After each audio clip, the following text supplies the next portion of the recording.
Somewhere in about the late 30s AD into the early 40s AD, the man called Saul of Tarsus, who had been converted to Christianity and became such an advocate for the gospel of Jesus Christ, he writes to the Galatians and tells them this: I would have you to know, brethren, the gospel which I preach to you was not according to man.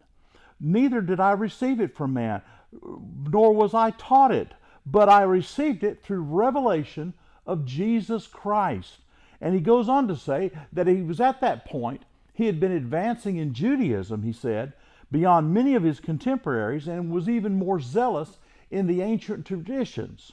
But when God, this is the first chapter of Galatians here, in the middle of it, when God set me apart even from my mother's womb, he became so convinced that he found his true purpose, even from his mother's womb, that he was so convinced and so come to reality in the truth of Christ, he said, that he called me through his grace and was pleased to reveal his Son in me, that I might preach him among the Gentiles, that I did not immediately consult with flesh and blood.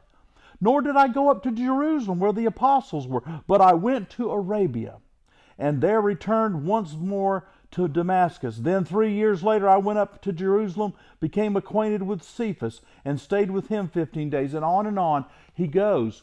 And it was a period of time and even years where Paul gained respect among the New Testament churches. But it was because he became so invested and so convinced of the knowledge of Jesus Christ in his life that he realized his origin was from his mother's womb. How sacred and special that is.